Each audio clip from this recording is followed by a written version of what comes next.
जय हिंद दोस्तों। थोड़े लंबे अंतराल के बाद हम लोग मिल रहे हैं, बट आई होप कि तुम सब ने अपना ख्याल रखा होगा और साथ ही साथ अपनी स्टडी भी कंसिस्टेंटली अच्छे से कर रहे हो।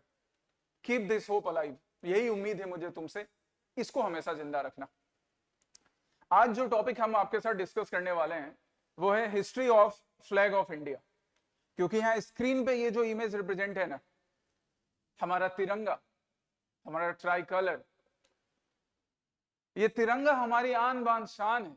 हम सबको एक यूनिक आइडेंटिटी देता है, एक आइडेंटिटी इंडियन होने की, भारतीय होने की, जो किसी भी जाति, किसी भी धर्म, religion, caste, faith, state, region से अलग है, उन सब से बड़ी है। ये तिरंगा जिसके शान को बचाने के लिए हमारे फ्रीडम मूवमेंट के, नेशनल मूवमेंट के लीडर्स ने अपनी जान की कुर्बानियां दी। ये तिरंगा जिसकी इज्जत को बचाए रखने की जिम्मेदारी ना सिर्फ सरहद पे तैनात सिपाहियों की है, बल्कि तुम्हारी, हमारी, हम सब की। तो आज हम इसी की हिस्ट्री जानेंगे। आज से 2 दिन पहले 22 जुलाई को पूरे देश ने नेशनल फ्लैग डे के फॉर्म में सेलिब्रेट किया। 22 जुलाई national flag day of India. क्या रेलेवेंस है, क्यों सेलिब्रेट करते हैं, वो भी मैं आज तुम्हारे साथ डिस्कस करूंगा। और अब से कुछ दिनों के बाद ही 15 अगस्त को हम लोग अपना इंडिपेंडेंस डे सेलिब्रेट करेंगे। इंडिपेंडेंस की क्या वैल्यू है हमारे लाइफ में, ये टाइम टू टाइम मैं तुम्हारे साथ डिस्कस करते ही रहता हूं, फिर से डिस्कस भी करूंगा। बट उस इंडिपेंडेंस डे के रोज जब एक बार फिर से तिरंगा फहराओगे तो मन में, अपने दिल में, अपने दिमाग में इस तिरंगे की पूरी कहानी याद होनी चाहिए कि ये तिरंगा आज तुम्हारे हाथों तक जो पहुंचा है इस फॉर्म में, जिस फॉर्म में यहाँ स्क्रीन पे देख रहे हो, क्या ये हमेशा से ऐसा था या किस तरह से step by step, stage by stage इसको डेवलप किया गया। That is the purpose of today's session. ठीक है, तिरंगे की कहानी राज सर की जुबानी। ओके, चलिए। सो आज के इस सेशन में हम लोग देखेंगे क्या क्या कि तिरंगे का डेवलपमेंट, हमारे ट्राई कलर का डेवलपमेंट कैसे स्टेजेस में हो रहा है। पहला स्टेज हम देखेंगे during Swadeshi movement. Next stage would be international socialist conference. ये स्वदेशी मूवमेंट के ही टाइम का इंटरनेशनल सोशलिस्ट कॉन्फ्रेंस और international socialist congress. Then during home rule movement, next stage of national movement. Home rule movement की duration में tri colour में कैसा changes आए थे, तभी कैसा था हमारा झंडा। Then early Gandhian era. Early Gandhian era की क्या कहानी थी, जब गांधी जी इंडिया के नेशनल मूवमेंट के पार्ट बनते हैं तो वो जो इनिशियल ईयर्स हैं उसे अर्ली गांधीयन एरा के नाम से बुलाते हैं। देन सिविल डिसोबीडियंस मूवमेंट के टाइम में एक नया चेंज आएगा इंडियन ट्राई कलर में। And then finally during the independence of India, जब एक तरफ हमें आजादी मिल रही थी तो आजादी मिलने के साथ साथ कॉन्स्टिट्यूशन का भी फॉर्मेशन हो रहा है कि किस लॉजिक के अकॉर्डिंग, किस आइडियाज के अकॉर्डिंग, किस प्रिंसिपल के अकॉर्डिंग हमारे कंट्री को आगे चलाना है। तो उसके लिए कॉन्स्टिट्यूशन मेकर्स ने कॉन्स्टिट्यूशन बनाने का काम शुरू कर दिया और साथ ही साथ हमारे कंट्री को एक आइडेंटिटी देने की बात। तो वहां पर फाइनल करना था कि हमारे नेशन का फ्लैग कैसा होगा, झंडा कैसा होगा। सो इंडिपेंडेंस के टाइम भी हमारे ट्राई कलर में, तिरंगे में, हमारे झंडे में कुछ चेंजेस हुए थे, वो भी डिस्कस करेंगे हम लोग, स्टेप बाय स्टेप डिस्कस करेंगे। ठीक है, चलिए स्टार्ट करते हैं कहानी। नेशनल फ्लैग ऑफ इंडिया, हमारा तिरंगा 3 रंगों से मिलकर बना है, इसलिए तिरंगा बुलाते हैं, ट्राई कलर बुलाते हैं। कौन से 3 रंग, वो 3 रंग तो तुम जानते हो, सैफरॉन, केसरिया, बीच में एक स्ट्रिप व्हाइट कलर की, श्वेत रंग, फिर नीचे ग्रीन कलर की एक स्ट्रिप, और यहां व्हाइट कलर की स्ट्रिप में बना हुआ अशोक चक्र। Each every one of you know this, ये हमारा तिरंगा ऐसा। अब इसमें ये जो 3 रंग हैं, ऊपर केसरिया सैफरन कलर, नीचे white colour strip, then this wheel, और फिर नीचे green colour. What is the significance of it, इसका सिग्निफिकेंस क्या है?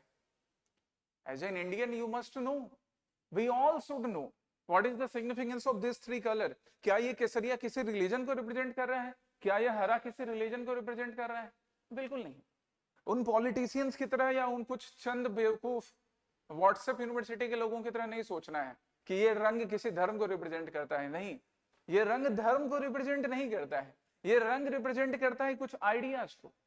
जैसे अगर हम सैफरन कलर की बात करें, केसरिया रंग की बात करें, तो ये केसरिया रंग, यहां देखिए, ये केसरिया रंग रिप्रेजेंट कर रहा है करेज को, सेक्रीफाइस को। ये करेज सेक्रीफाइस है हमारे नेशनल मूवमेंट के लीडर्स का।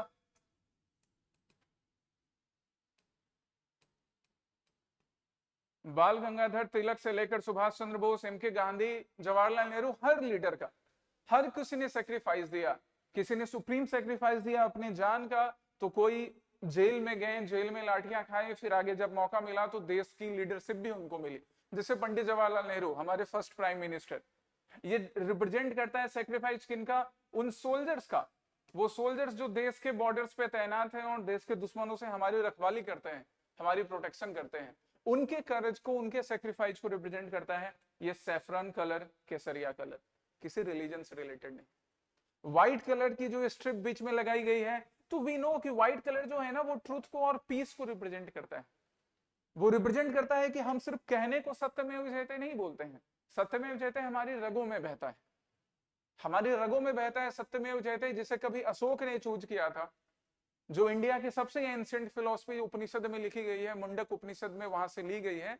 उस सत्यमेव जयते पे हम बिलीव करते हैं, इसलिए हमारे झंडे में भी वो सफेद कलर है, श्वेत कलर है, जो कि प्यूरिटी को, पीस को रिप्रेजेंट करने वाला है, सच को रिप्रेजेंट करने वाला है। नेक्स्ट जो स्ट्रिप है, ग्रीन कलर की स्ट्रिप, अगेन इसका कोई रिलीजियस सिग्निफिकेंस नहीं। ग्रीन कलर हरियाली को रिप्रेजेंट करता है, फर्टिलिटी को रिप्रेजेंट करता है। हम वो लोग हैं जो अपने यहां मिट्टी को भी मां कह के बुलाते हैं, चाहे उसको भारत माता बुलाओ या फिर मादरे वतन बुलाओ, हर किसी के लिए माँ है। यहाँ हिंदू, मुसलमान, सिख, ईसाई की बात ही नहीं हो रही है, हर किसी के लिए माँ है। हम अपने मिट्टी को भी माँ कह के बुलाते हैं। तो माँ फर्टिलिटी की एग्जाम्पल है, माँ एग्जाम्पल है रिजेम्बलेंस का।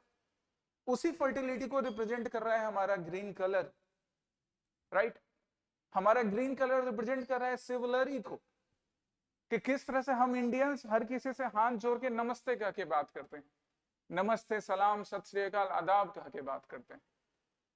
ये सर मैम बोलना, ये तो हमने बाहरियों से सीखा था। हमारे कल्चर में क्या था? हमारे कल्चर में जब स्वामी विवेकानंद 1893 में गए थे शिकागो, उन्होंने सबको बोला था भगिनी एवं भगनों, भाइयों एवं बहनों। सब आश्चर्यचकित थे कि ये बंदा इंडिया से आया है, जिससे हम अच्छे से सीधे मुंह बात नहीं कर रहे, ये हमको भाई बोल रहा है, दादा बोल रहा है, दीदी बोल रहा है। तो वो सिविलरी हम दिखाते हैं दूसरे से मिलने के टाइम में, उस सिविलरी का प्रूफ है हमारा ग्रीन कलर, ठीक है। तो ये केसरिया, श्वेत, हरा, ये तीन रंग जो है, ये तीन रंग तीन अलग अलग मोटो को रिप्रेजेंट करने वाले हैं, जो कि मैंने यहाँ पे तुम्हारे लिए मेंशन किया। और बीच में ये जो चक्र है, कभी बीच में तिरंगे में हम देखेंगे कि बीच में गांधी का चरखा भी था, लेकिन जब कॉन्स्टिट्यूएंट असेंबली ने फाइनली डिसाइड किया कि इंडिपेंडेंट नेशन का झंडा कैसा होगा, फ्लैग कैसा होगा, तो बीच में चक्र लाया गया। कहां से चक्र लाया गया? तो ये जो चक्र है, this chakra is taken from lion capital of Ashok, Sarnath में। सारनाथ कहां है? सारनाथ, जी हां, बनारस, वाराणसी, उत्तर प्रदेश। सारनाथ में जो अशोकन पिलर है, अशोक ने जो पिलर लगवाया था, उसी के कैपिटल में चक्र मेंशन है। ये चक्र मेंशन करता है ग्रोथ को, कि हम हमेशा आगे बढ़ रहे हैं। ये चक्र मेंशन करता है हमारे डायनेमिक नेचर ऑफ लाइफ को। हम एक साथ भारतीय संस्कृति को भी फॉलो करते हैं, दूसरी तरफ हम चांद पर भी जा रहे हैं, मंगल पर भी जा रहे हैं। इसको रिप्रेजेंट करता है ये चक्र। हमारी country day by day growth के रास्ते पर आगे बढ़ेगी, इसको रिप्रेजेंट करता है। और जब तुम इस कंट्री से रिलेटेड हो, जब तुम और हम इंडियन है, तो हमारी लाइफ का भी यही पर्पस है कि हम डे बाय डे इस चक्र की भांति आगे बढ़ते रहें। तो this is the meaning of our flag. ये मीनिंग है हमारे फ्लैग का। ये डिफरेंट फॉर्म्स इस मीनिंग को शो करते हैं। क्लियर है ये? चलिए अब आगे बढ़ते हैं। इसके बाद क्या? नाउ अब हम देखेंगे कि ग्रोथ ऑफ इंडियन फ्लैग कैसे हुआ, किस तरह से इंडियन फ्लैग का ग्रोथ हो रहा है। इंडियन फ्लैग एक स्टेज से निकलकर दूसरे स्टेज तक कैसे पहुंचेगी। जब हम मॉडर्न इंडियन हिस्ट्री क्लासेस में पढ़ते हैं गाइज, तो हम देखते हैं कि ब्रिटिश के अगेंस्ट जो स्ट्रगल था, तो स्ट्रगल तो कई सालों से चला आ रहा था। एक रिमार्केबल इंसिडेंस हमने 1857 में देखा, जिसको रिवॉल्ट ऑफ 1857 बोलते हैं। Revolt of 1857, give me a moment. Revolt of 1857.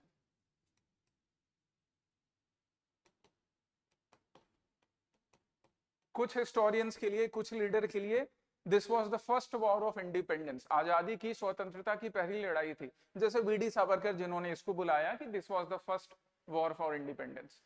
लेकिन सबके अलग अलग इंटरप्रिटेशन है। बट ऐसा तो था, एक ऐसा चैलेंज था जिसने ब्रिटिश ईस्ट इंडिया कंपनी की जड़ें हिला दी थी। तभी डर के मारे और नई स्ट्रेटजी बना के डायरेक्ट क्राउन रूल स्टार्ट करना पड़ा था उनको 1857 के बाद। तो एक रिमार्केबल इंसिडेंस तो था ये। 1857 का रिवॉल्ट इसने चैलेंज किया था ब्रिटिश को कि तुम इनविंसिबल नहीं हो, अगर सच में सब इंडियन एक साथ आ जाएं तो तुमको तो यहां से खदेड़ कर भगा देंगे। हालांकि सब साथ में नहीं आ पाए थे तभी, दैट्स वाई फेल हो गया, बट रिमार्केबल इंसिडेंस तो था। लेकिन इस टाइम में हमारे पास कोई फ्लैग नहीं था, कोई फ्लैग नहीं था। कोई फ्लैग इसलिए नहीं था क्योंकि याद करो जब हम क्लासेस में पढ़ते हैं मॉडर्न हिस्ट्री, तब भी मैंने तुमको बताया है कि यहाँ पे वो जो नेशनल आइडेंटिटी थी ना, that was missing. Revolt of 1857 के ड्यूरेशन में कोई नेशनल आइडेंटिटी नहीं थी। एक दुश्मन था ईस्ट इंडिया कंपनी, लेकिन उससे दुश्मनी के अलग अलग रीजन थे। रानी लक्ष्मीबाई के अपने रीजन, नाना साहेब के अपने रीजन, कुंवर सिंह के अपने रीजन, बेगम हजरत महल के अपने रीजन, सिपाहियों के भी कुछ अपने रीजन, उनमें कुछ सिमिलैरिटी, लेकिन ऐसा एक रीजन नहीं कि नेशनलिज्म डेवलप हो सके। इसलिए कोई नेशनल फ्लैग वाली बात भी नहीं थी। दैट्स वाई यहाँ पे नेशनल फ्लैग मिसिंग है। अब रिवॉल्ट ऑफ 1857 के बाद जब हम आगे बढ़ते हैं, इसके आगे बढ़ते हैं, तो इसके आगे फिर हमें क्या दिखता है कि भाई कांग्रेस का फॉर्मेशन हुआ। फॉर्मेशन ऑफ कांग्रेस, कांग्रेस का फॉर्मेशन होता है। कब हो रहा है कांग्रेस का फॉर्मेशन? 1885 में। फॉर्मेशन ऑफ कांग्रेस इन 1885 कि एक नेशनल लेवल की पॉलिटिकल ऑर्गेनाइजेशन बनेगी जो इंडिया के नेशनल मूवमेंट को लीड करने के लिए बनाई गई थी। अब नेशनल लेवल का एक पॉलिटिकल ऑर्गेनाइजेशन तो बन गया, but again we have studied in class, या जिनके लिए आज पहली बार है वो सुन लो कि 1885 में जब कांग्रेस का फॉर्मेशन होता है, 1885 से लेकर नेक्स्ट 20 इयर्स मतलब 1905 तक कांग्रेस जो थी वो इनएक्टिव स्टेज में थी। यहाँ पे जो कांग्रेस के लीडर्स थे ना, ये मॉडरेट लीडर थे, जिसके लिए मैं राजकुमार साहब का वो डायलॉग यूज करता हूं कि राजकुमार साहब बोलते थे पहले मुलाकात फिर बात और फिर जरूरत पड़ी तो लात। लेकिन ये जो मॉडरेट लीडर्स थे बेचारे, ये क्या करते थे कि पहले मुलाकात फिर बात फिर बात फिर बात फिर बात फिर बात, सिर्फ बात, कोई एक्शन नहीं था। That's why as a political organisation India में पॉपुलर नहीं थे। 1905 में जब बंगाल का पार्टीशन होगा और जब स्वदेशी मूवमेंट स्टार्ट होगा, तब जाके नेशनल मूवमेंट एक नया फॉर्म लेगा। तब जाके जब ये स्वदेशी मूवमेंट इस बार हुआ था, यहां लोगों को नीड महसूस हुई कि यार हमारा एक नेशनल फ्लैग होना चाहिए। इससे पहले जब कांग्रेस के सेशन होते थे ना, तो पता है कौन से झंडे को सलामी दी जाती थी? यूनियन जैक को, ब्रिटिश गवर्नमेंट के झंडे को। इंडियंस को खलती थी वही ये बात कहीं ना कहीं नेशनलिस्ट लीडर को कि भैया कांग्रेस का सेशन हो रहा है, हम ब्रिटिश झंडे को क्यों सलामी दे रहे हैं। लेकिन इतना हिम्मत ही नहीं जुटा पाए थे अपने प्रेयर पिटीशन प्रोटेस्ट की स्ट्रेटजी से, 3P फॉर्मूला की स्ट्रेटजी से बाहर ही नहीं निकल पाए थे कि अपने लिए फ्लैग डिजाइन कर सके। वो कब फील हुआ? यहां पर स्वदेशी मूवमेंट में। इसलिए मैं डायरेक्ट स्वदेशी मूवमेंट से तुम्हारे साथ स्टार्ट कर रहा हूं। क्लियर है? चलिए, वेरी गुड।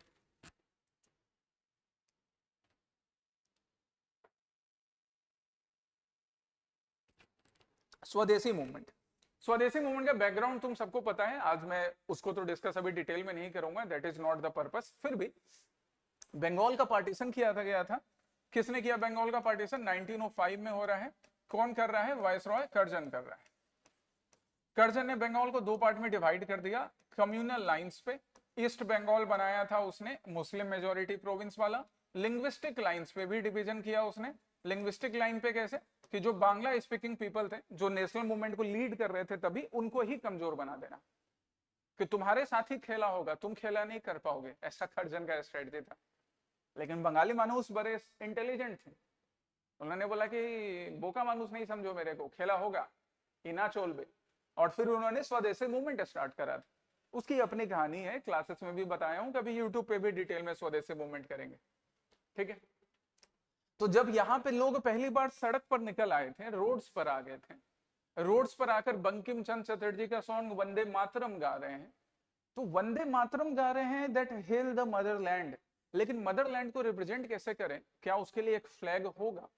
वो नीड इस बार बहुत जोर से महसूस हुई थी। वो नीड इस बार इनको सच्चे मायने में महसूस हुई थी। जैसे इंसान के नाक को दबा दो ना तो उसको सांस की नीड, ऑक्सीजन लेने की नीड बहुत जोर से फील होगी कि यार अब अगर नहीं छोड़ा जाए तो मर जाएंगे। 2 दिन तक तुम्हें जबरदस्ती रखा जाए तो भूख महसूस होगी। ठीक उसी तरह यहाँ पर इंडियंस को जब इनके मदरलैंड को, बंगाल को डिवाइड किया गया था, तो इन्होंने नीड फील किया कि हमारा एक फ्लैग होना चाहिए। इन ब्रिटिश के अगेंस्ट अगर लड़ाई लड़नी है तो रेसिस्टेंस दिखाने के लिए एक झंडा तो हो, और उस झंडे के साथ मजबूती से खड़े होने वाले इंडियंस। ये नीड यहां पर पहली बार फील हुई।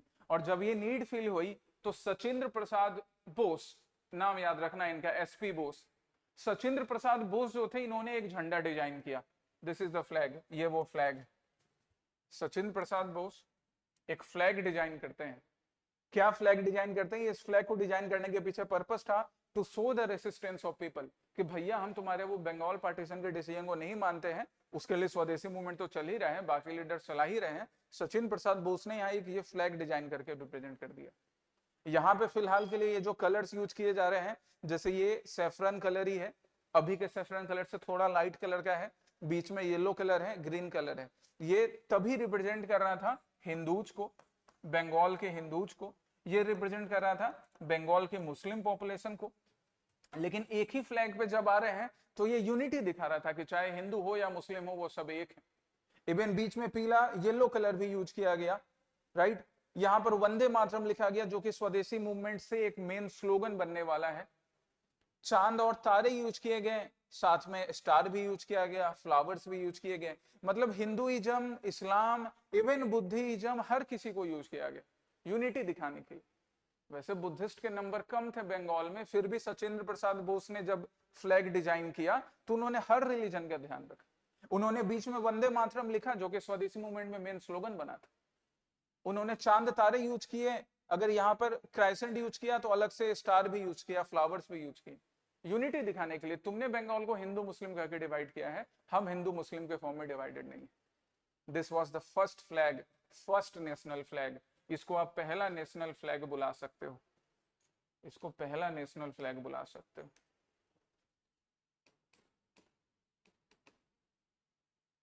You can call it first national flag, जो कब फहराया गया? अगस्त 1906, अगस्त 1906 में।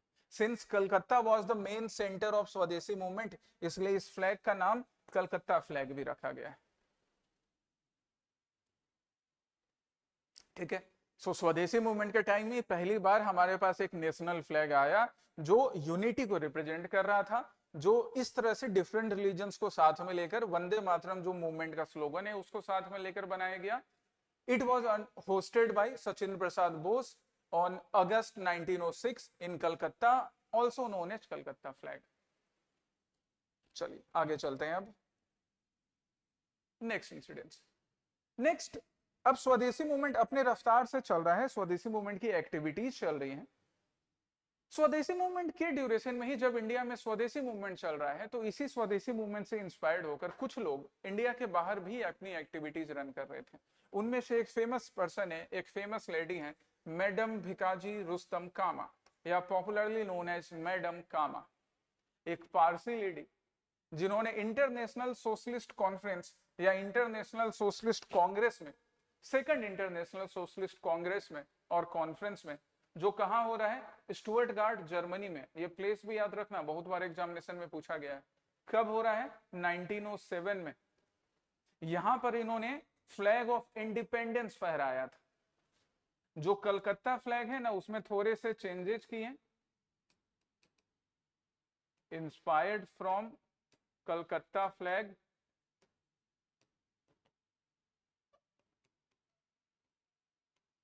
ये देखिए, कलकत्ता फ्लैग से ही इंस्पायर्ड है, थोड़े चेंजेस किए हैं। और इस फ्लैग को स्टुअर्टगार्ट जर्मनी में, जहां एक सोशलिस्ट कॉन्फ्रेंस हो रहा है, इंटरनेशनल सोशलिस्ट कॉन्फ्रेंस हो रहा है, वहां पर फहराया गया था। किसने? मैडम भिकाजी रुस्तम कामा या मैडम कामा ने।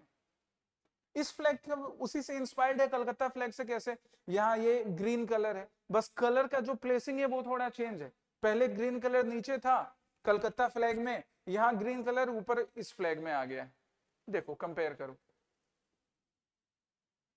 यह है कलकत्ता 1906 का फ्लैग, यह है स्टुअर्टगार्ट जर्मनी 1907 का फ्लैग, जो कि मैडम कामा फहरा रही है।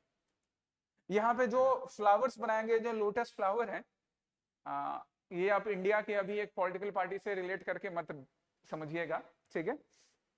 यहाँ पे ये जो लोटस फ्लावर बनाए गए हैं, लोटस फ्लावर का एक बड़ा रेलेवेंस है हिंदुइज्म में, तो यहाँ पे यूनिटी शो की जा रही है। और लोटस फ्लावर के नंबर कितने हैं गिनो, 1 2 3 4 5 6 7 8, 8 फ्लावर्स हैं।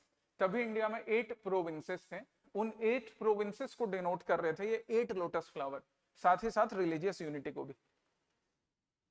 रेड कलर बनाया गया, येलो कलर बनाया गया है, और ब्लू कलर से यहाँ पे वंदे मातरम लिखा गया है, ताकि हिंदुइज्म, इस्लाम, बुद्धिज्म, हर चीज को रिप्रेजेंट किया जा सके।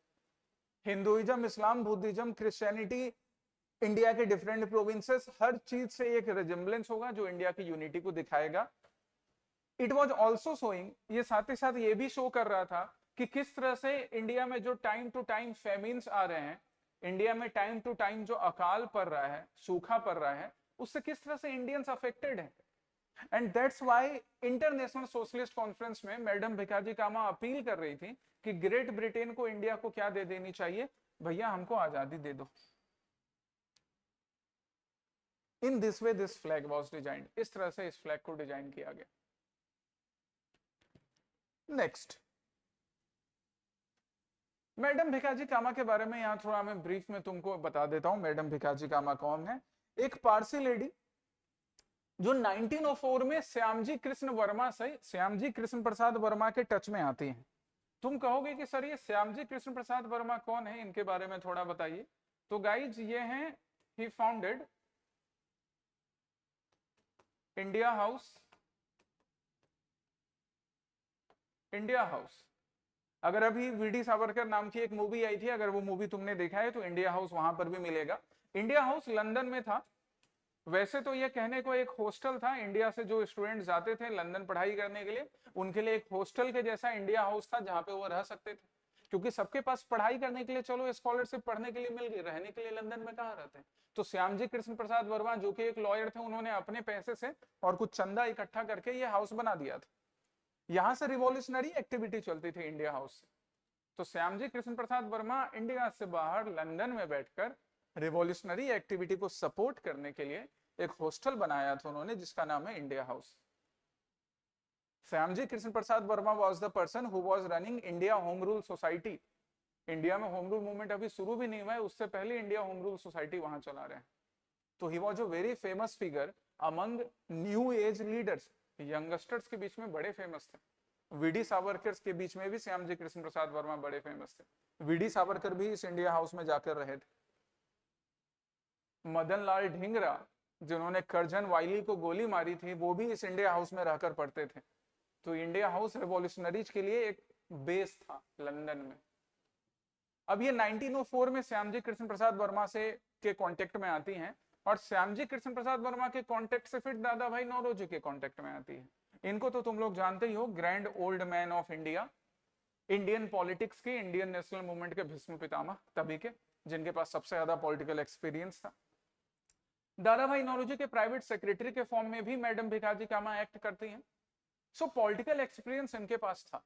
इनके खुद के जो हस्बैंड थे, मैडम भिकाजी कामा के जो हस्बैंड, हालांकि मैरिज लाइफ थोड़ा डिस्टर्ब रहा इन लोगों का, लेकिन husband he was bureaucrat kind of thing. तो इससे इनको काफी ज्यादा गवर्नमेंट के वर्किंग का, बाकी चीजों का नॉलेज था। और जब इन्होंने मैरिज से पूरी तरह से सेपरेशन लिया, तो पहले श्यामजी कृष्ण प्रसाद वर्मा और दादा भाई नौरोजी के टच में आती हैं। इंडियन नेशनलिज्म में काफी बढ़ चढ़ के इन्होंने हिस्सा लिया। सबसे मेन एक्टिविटी इनकी वही थी जो अभी हमने लास्ट स्लाइड में डिस्कस करा था, स्टुअर्टगार्ड जर्मनी में international, second international socialist conference में झंडे को फहराना, फ्लैग ऑफ इंडिपेंडेंस को। चलिए अब हम फिर से इंडियन फ्लैग का ग्रोथ देखते हैं। नेक्स्ट इंसिडेंस कहा, होम रूल मूवमेंट में। यहां पे पहले एक पर्सन का नाम आ रहा है जिसके नाम पे ध्यान देना है तुम्हें, पिंगली वेंकैया।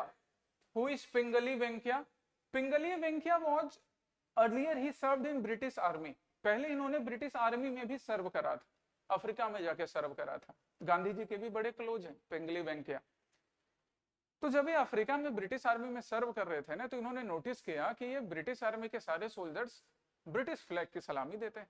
मैं भी सलामी दे रहा था, वो भी सोल्जर थे पिंगली वेंकैया, तो वो भी सलामी दे रहे थे। इन्होंने ये नीड महसूस किया कि यार जब मैं इंडिया में देखता हूँ, वापस जब इंडिया आए तो इंडिया में हम लोग अभी भी उसी ब्रिटिश फ्लैग की सलामी दे रहे हैं। कांग्रेस का कोई सेशन होता है तो उस ब्रिटिश फ्लैग की सलामी देते हैं। स्वदेशी मूवमेंट के टाइम में एक फ्लैग बना तो सही, लेकिन टाइम के साथ लोग उसको भूल गए क्योंकि स्वदेशी मूवमेंट भी खत्म हो गया। क्लासेस में पढ़ाए तुमने किस तरह से सूरत स्प्लिट के बाद खत्म होता है। मैडम भिकाजी कामा ने एक फ्लैग जर्मनी में तो फहराया था सोशलिस्ट कॉन्फ्रेंस में, लेकिन इंडिया में पॉपुलर नहीं हो रहा है। सो इनको ना वो नीड फील हुई कि क्यों नहीं 1916 के सेशन में ये बात करते हैं कांग्रेस से कि क्यों नहीं अपना नेशनल फ्लैग डिजाइन किया जाए। अब जब ये बात ये इंडियन लीडर्स के साथ डिस्कस करते हैं, ये बोलते हैं कि खुद मैं रिस्पॉन्सिबिलिटी लूंगा फ्लैग डिजाइन करने का। इन्होंने बहुत सारे डिजाइन सबमिट भी किए थे गाइस कांग्रेस के पास, बट तुम जानते हो कि कांग्रेस अभी भी मॉडरेट के चंगुल से निकली नहीं है ना। लेकिन 1916 में एक और इंपॉर्टेंट इंसिडेंस क्या होता है, होम रूल मूवमेंट, जो एनी बेसेंट और तिलक स्टार्ट कर रहे हैं। तो जब तिलक साहब को एनी बेसेंट को पिंगली वेंकैया के इस आइडिया का मालूम पड़ा कि उसने ऐसे 10 डिजाइन दिए हैं फ्लैग के, उनने उसमें से उन 10-12 जो भी डिजाइन थे उनमें से एक डिजाइन ये वाला फिक्स कर लिया गया। ये एक डिजाइन बाल गंगाधर तिलक और एनी बेसेंट ने फिक्स कर लिया कि वेंकैया का जो ये डिजाइन है, ये एक डिजाइन हम लोग होम रूल मूवमेंट के ड्यूरेशन में फ्लैग के लिए यूज करेंगे। जरा ध्यान से देखो, होम रूल मूवमेंट जिसका डिमांड क्या था, सेल्फ गवर्नमेंट, रिस्पॉन्सिबल नेचर का सेल्फ गवर्नमेंट। तो इसलिए इस फ्लैग में ना यहाँ पे यूनियन जैक भी अटैच्ड है कि भाई रिस्पॉन्सिबल नेचर का सेल्फ गवर्नमेंट चाहिए, तो हम यूनियन जैक को भी अलग नहीं कर रहे हैं क्योंकि हमको पूर्ण स्वराज नहीं चाहिए था होम रूल मूवमेंट में। हम बस होम रूल चाह रहे थे, self government of responsible nature चाह रहे थे, इसलिए यूनियन जैक भी पार्ट है। यहां पर भी स्टार का प्लेसिंग जो किया गया है, 2 यहां पर, 5 यहां पर, एक यहां चांद के साथ यूज हो रहा है। तो जो प्रोविंसेस थे तभी 8 प्रोविंसेस, उसको भी ध्यान रखा जा रहा है। साथ ही साथ कलर कॉम्बिनेशन थोड़ा चेंज किया था, पिंगली वेंकैया ने एक नया डिजाइन दिया था, तो थोड़े नए कलर कॉम्बिनेशन के साथ इन सारी चीज को ध्यान में रखकर बाल गंगाधर तिलक और एनी बेसेंट ने होम रूल मूवमेंट के ड्यूरेशन ये वाला फ्लैग फाइनल किया। बट याद रखना ब्रिटिश गवर्नमेंट इसको इलीगल डिक्लेयर कर देती है। इलीगल क्यों डिक्लेयर कर देती है? इलीगल इसलिए डिक्लेयर करती है क्योंकि होम रूल का डिमांड भी इलीगल था। एनी बेसेंट को भी अरेस्ट किया जाता है होम रूल मूवमेंट के ड्यूरेशन में। तब जाके जो सेक्रेटरी ऑफ स्टेट था लॉर्ड मॉन्टेग्यू, वो कंपेयर करता है एनी बेसेंट के अरेस्ट को कि जिस तरह से देवी सती शरीर के 52 टुकड़े हुए, 52 शक्तिपीठ बने, 52 शक्तिपीठ, ठीक उसी तरह एनी बेसेंट को अरेस्ट करके मेरे वायसरॉय ने गलती कर दी, राइट। तो ये फ्लैग इलीगल तभी डिक्लेयर हो गया था। यहां पर भी फ्लैग की एक कहानी हो गई, इसको भी याद रखना है। आगे बढ़ो, फिर क्वेश्चन भी करेंगे हम लोग इससे रिलेटेड सेशन के एंड में। अब गांधीयन ईरा पे पहुंचते हैं। गांधीयन ईरा में फ्लैग की कहानी स्टार्ट होती है यंग इंडिया मैगजीन से, young India magazine of MK. Gandhi. Young India magazine में एम.के. गांधी ने एक लेख लिखा, पूरा एक आर्टिकल लिखा, एसे लिखा कि इंडिया में अगर नेशनल मूवमेंट चलाना है तो एक नेशनल फ्लैग की बहुत बड़ी नीड है, क्योंकि अगर नेशनल मूवमेंट बिना नेशनल फ्लैग के चलेगा तो इन सारे लोगों को, जो कोई बिहार का है, कोई बंगाल का है, कोई गुजरात का है, कोई आसाम का है, कोई तमिलनाडु का है, इनकी एक आइडेंटिटी कैसे होगी? इसलिए एक फ्लैग चाहिए। ये इन्होंने यंग इंडिया में काफी डिटेल में मेंशन करा था। और उन्हीं पिंगली वेंकैया ने एक नया डिजाइन प्रेजेंट किया गांधी जी को, ये वाला डिजाइन। यहाँ पे टॉप में व्हाइट स्ट्रिप, बीच में ग्रीन स्ट्रिप, यहाँ पर एक रेड कलर का स्ट्रिप।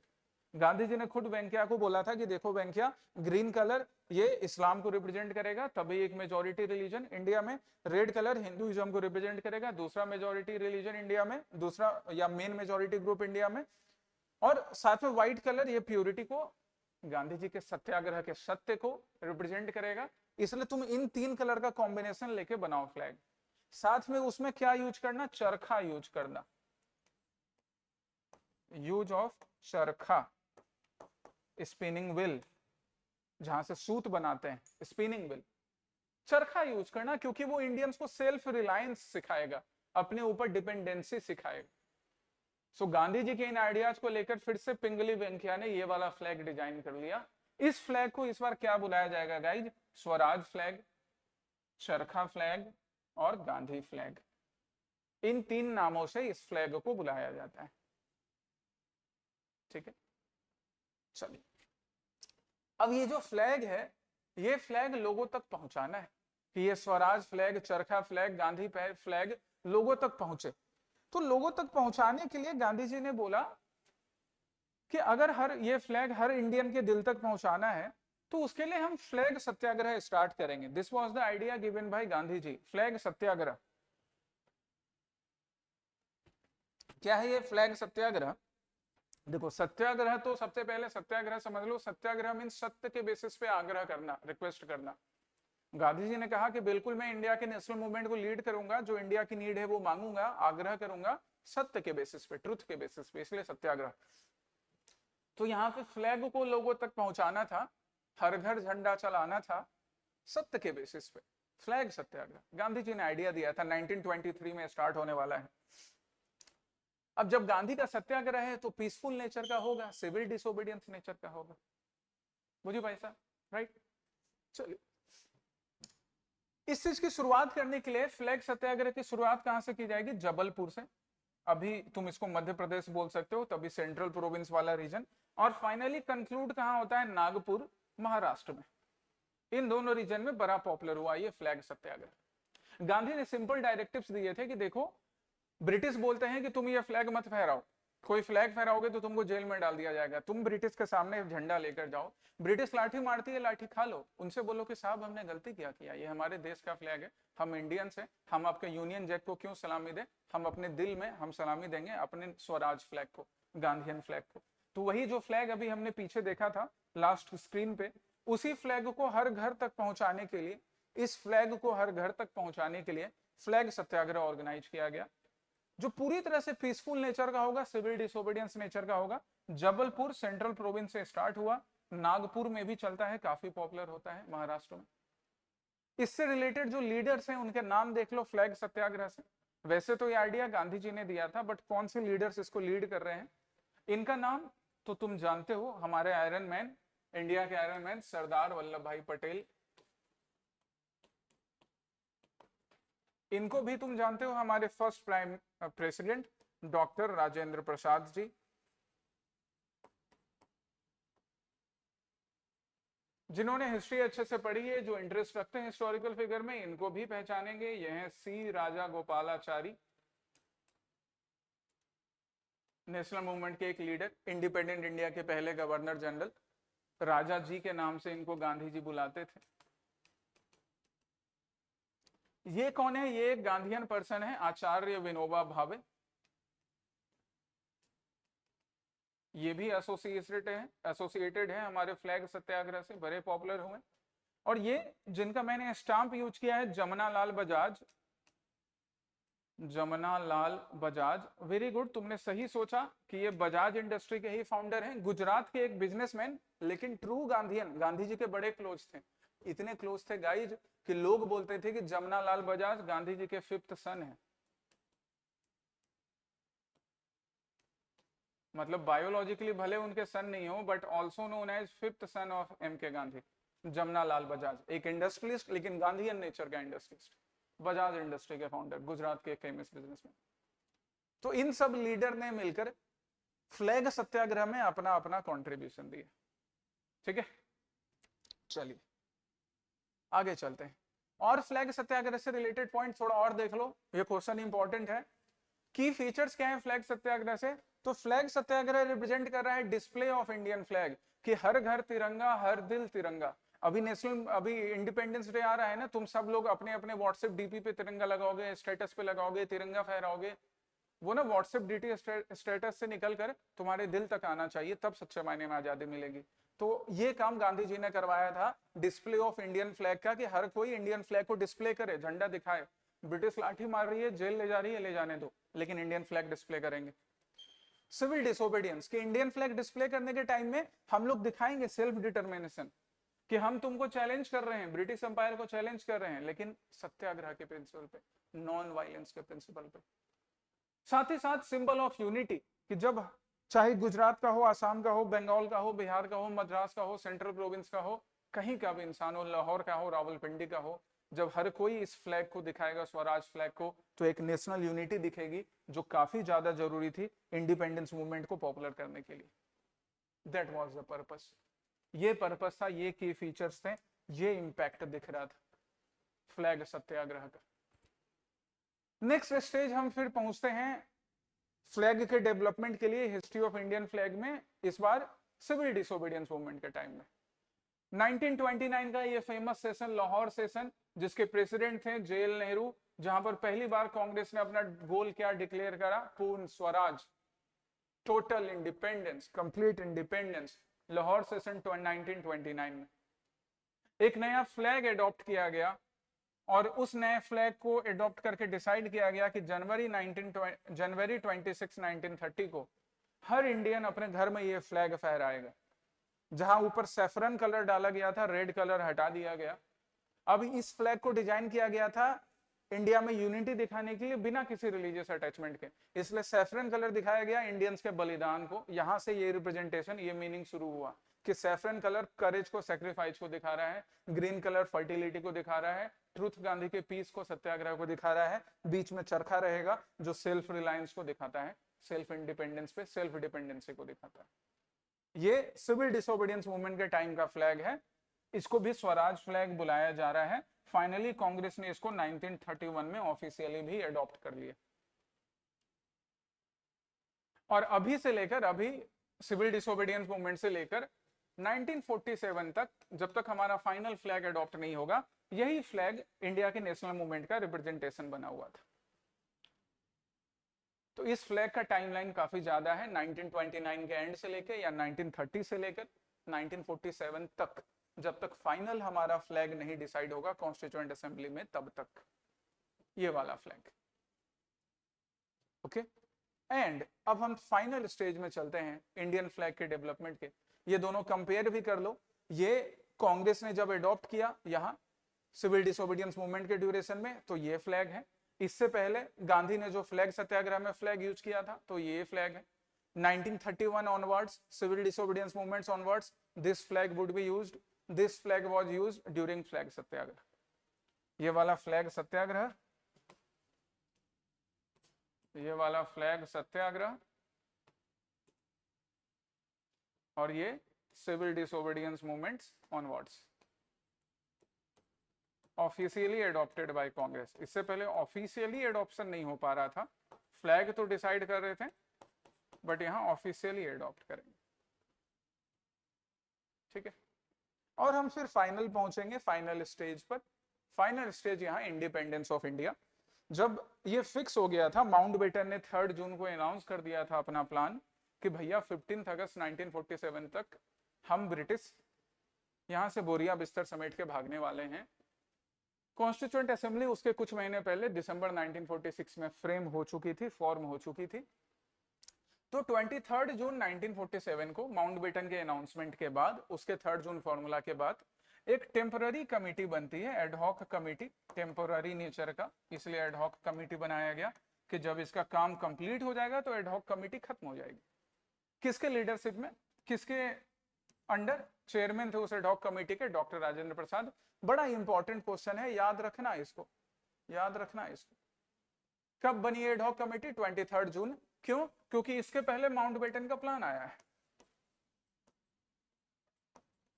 माउंटबेटन प्लान कब आया? माउंटबेटन प्लान 3 जून 1947। तो देखो उसके बाद 23 जून 1947 को कमेटी बन गई, क्योंकि इस प्लान में माउंटबेटन ने बोला था कि भैया हम लोग 15 अगस्त को जा रहे हैं बोरिया बिस्तर समेट के, तुम लोगों को आपस में हिंदू मुस्लिम के नाम पर लड़ा कर वापस भाग रहे हैं। तो ये एडहॉक कमेटी बनी, जिसके मेंबर ये लोग भी हैं, मौलाना अबुल कलाम आजाद, सरोजनी नायडू, भारत कोकिला, चक्रवर्ती राजा गोपालाचारी, अभी मैंने फोटो दिखाया था, KM. Munshi, Indian constituent assembly में बड़ा इंपॉर्टेंट रोल प्ले किया मुंशी जी ने, एंड बी.आर. अम्बेडकर, बाबा साहेब अम्बेडकर। तो ये सब लोग भी इस फ्लैग कमेटी के, एक एडहॉक नेचर की टेम्पररी फ्लैग कमेटी के मेंबर थे। और इस एडहॉक कमेटी ने फाइनली डिसाइड किया कि हमारे इंडिपेंडेंट इंडिया का फ्लैग क्या होगा। This would be the independent India's flag. ये हमारे इंडिपेंडेंट इंडिया का फ्लैग होने वाला है।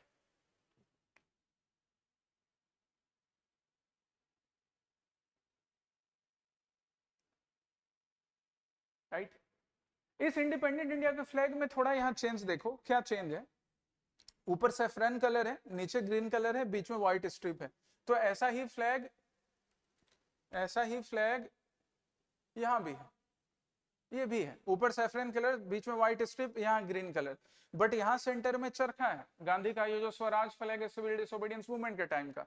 लेकिन हमारे फाइनल इंडिपेंडेंस के टाइम में जो फ्लैग अडॉप्ट किया जा रहा है 22 जुलाई, जस्ट ए मोमेंट, 22 जुलाई को जो फ्लैग अडॉप्ट किया जाएगा, पंडित नेहरू रिजोल्यूशन प्रेजेंट करेंगे और कॉन्स्टिट्यूएंट असेंबली इसको यूनानिमसली अडॉप्ट कर लेती है। यहाँ पे बीच में चरखा हटाकर चक्र रखा गया। हालांकि गांधी जी इससे थोड़े से नाखुश थे, बट गांधी जी को समझाया गया कि बापू हम आपके ही प्रिंसिपल पे चल के तो फ्लैग अडॉप्ट कर रहे हैं। ये जो केसरिया कलर है, जो सैफरन है, ये करेज को रिप्रेजेंट करेगा, सैक्रिफाइस को रिप्रेजेंट करेगा, जो हम सब लोगों ने नेशनल मूवमेंट में दिया, जो आगे आने वाली इंडिया की जनरेशन देगी, हम तुम देंगे। ग्रीन जो है वो हरियाली को रिप्रेजेंट करेगा, सिविलरी को रिप्रेजेंट करेगा। व्हाइट आपके सत्याग्रह, ट्रुथ को, प्योरिटी को रिप्रेजेंट करेगा। और ये जो चक्र है ये हम अशोकन पिलर से ले रहे हैं। सर्वपल्ली राधाकृष्णन ने बड़ी डिटेल में समझाया था ये सब। सर्वपल्ली राधाकृष्णन, उनके बर्थ एनिवर्सरी को टीचर्स डे में सेलिब्रेट करते हैं हम सब लोग, कि ये जो चक्र है ये ग्रोथ को रिप्रेजेंट कर रहा है कि डे बाय डे आजाद भारत आगे बढ़ते जाएगा। इसलिए चरखा हटाकर हम यहाँ चक्र डाल रहे हैं। तो गांधी जी को भी लास्ट में समझा लिया गया। फाइनली ये फ्लैग 22 जुलाई 1947 को कॉन्स्टिट्यूएंट असेंबली में अडॉप्ट कर लिया जाता है। और 15 अगस्त 1947 को जब हमको आजादी मिली तो पंडित नेहरू ने यही न्यूली एडॉप्टेड फ्लैग फहराया था। ये स्टाम्प भी इशू किया गया था, देख रहे हो आप डेट के साथ, राइट। इस तरह से हमारी फ्लैग की जर्नी जो स्वदेशी मूवमेंट में स्टार्ट हुई सचिंद्र प्रसाद बोस से लेकर यहां फाइनली 1947 में आके कंप्लीट होती है। ये डिजाइन भी जो है, ये डिजाइन फाइनली पिंगली वेंकैया ने किया था। फाइनल डिजाइन पिंगली वेंकैया का डिजाइन किया हुआ है। पिंगली वेंकैया कौन, तो 1916 से उनका इंडियन पॉलिटिक्स में एक रोल आता है फ्लैग डिजाइन करने में। गांधी जी के काफी क्लोज थे, होम रूल मूवमेंट के टाइम भी डिजाइन किया, फिर गांधी जी का चरखा फ्लैग डिजाइन किया, फिर स्वराज फ्लैग डिजाइन किया, और फिर फाइनल ये फ्लैग डिजाइन। इस तरह से आज आजाद भारत के नागरिकों के लिए, तुम्हारे हमारे लिए, हमारा तिरंगा रेडी होता है इन दिस मैनर। तो काफी मेहनत लगी है, काफी लोगों का बलिदान लगा है गाइज, इस तिरंगे को सलामत रखना, इसके रेस्पेक्ट को बराबर रखना। ये तिरंगा फिर कभी बटे नहीं किसी रिलीजन के नाम पर, ये तिरंगा फिर कभी बटे नहीं किसी रीजन के नाम पर, कास्ट के नाम पर, कम्युनिटी के नाम पर। इसकी रिस्पॉन्सिबिलिटी तुम्हारे हाथ में, मतलब हम सब के हाथ में। जिन लीडर्स ने तिरंगे को बनाकर हमें दिया उन्होंने अपना काम कर दिया था, और बाकी अब हमारे लिए भी कुछ छोड़ कर गए हैं। तो रिस्पॉन्सिबिलिटी है हमारे पास, उस रिस्पॉन्सिबिलिटी को हमेशा निभाना, भूलना नहीं कभी। कुछ क्वेश्चंस भी मैंने अटैच कर दिए हैं तुम्हारे लिए जो इस सेशन से रिलेटेड है, एग्जामिनेशन के लिए तुम्हारे यूजफुल होंगे। इन क्वेश्चंस को भी अटेम्प्ट करो। जो पीडीएफ है इसको मैं अटैच कर दूंगा डिस्क्रिप्शन में और कमेंट सेक्शन में मेंशन कर दूंगा पीडीएफ को इस आज के सेशन का। ये क्वेश्चंस है, अटेम्प्ट कीजिए इन क्वेश्चंस को, ठीक है, राइट। चलिए, so this was the today's session.